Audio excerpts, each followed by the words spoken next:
नमस्कार साथियों, स्वागत है आपका आपके अपने YouTube चैनल नेटिव साइबर में। आज की वीडियो में हम आपको बताएंगे कि वाल्मीकि रामायण में बुद्ध को गाली क्यों देनी पड़ी। क्या बुद्ध चोर थे? तो चलिए वीडियो को शुरू करते हैं।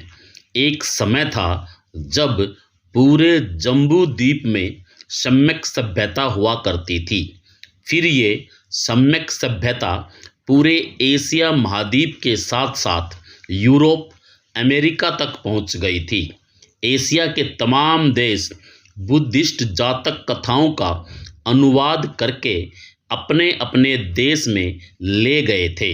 ऐसे में बौद्धिस्ट दशरथ जातक कथा, जिसके नायक बोधिसत्व राम थे, वो कहानी भी दूसरे बुद्धिस्ट देशों में पहुंच गई थी। जब बोधिसत्व राम की दशरथ जातक कथा दूसरे बौद्धिस्ट देशों में पहुंची तो सभी देशों ने अपने अपने अनुसार इस कहानी में थोड़ा बहुत बदलाव भी किया और इसके साथ साथ कहानी के नाम में भी बदलाव कर दिया। लेकिन राम बोधिसत्व ही रहे।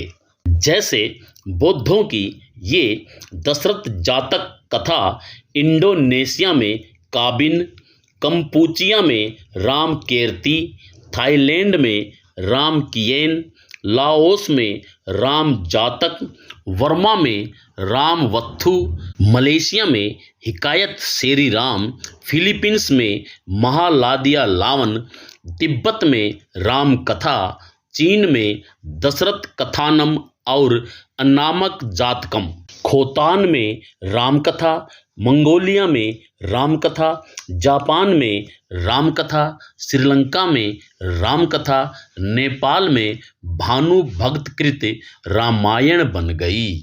यहाँ तक कि इंडोनेशिया, फिलीपींस, मलेशिया आदि देशों में तो भगवान बुद्ध का इस्लामीकरण हो गया और भारत में भगवान बुद्ध का ब्राह्मणीकरण हो गया। नतीजा यह हुआ कि मुस्लिम होने के बावजूद भी इंडोनेशिया, फिलीपींस, मलेशिया आदि देशों ने बोधिसत्व राम कथा को बचाए रखा, पर कहानी का थोड़ा इस्लामीकरण हो गया। इसी तरह भारत में भी दशरथ जातक कथा को रामायण बना दिया और बोधिसत्व राम अब एक हिंसक राम बन गए और बौद्धों की विरासत पर ब्राह्मणों ने कब्जा कर लिया।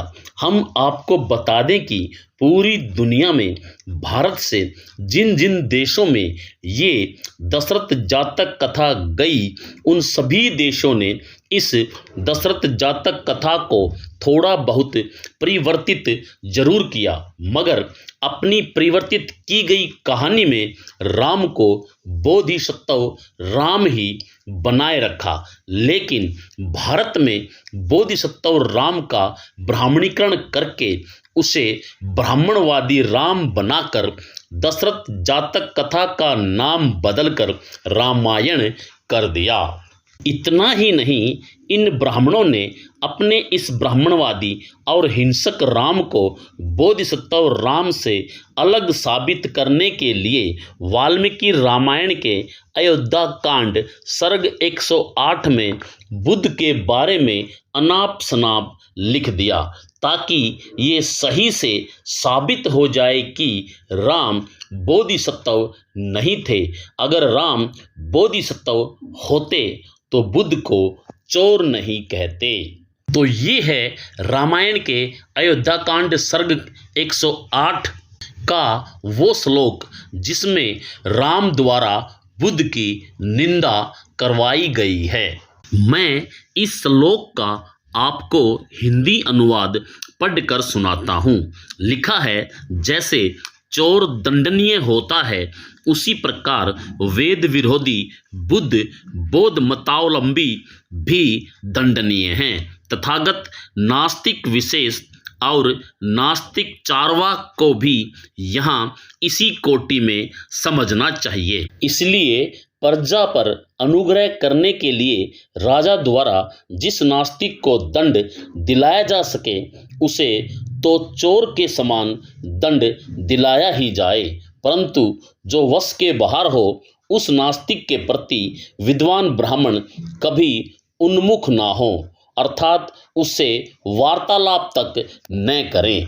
अब आप समझ गए होंगे कि रामायण में बुद्ध को गाली क्यों देनी पड़ी। आपने वीडियो को सुना, इसके लिए आपका बहुत बहुत धन्यवाद। नमो बुद्धाय। जय भीम, जय भारत।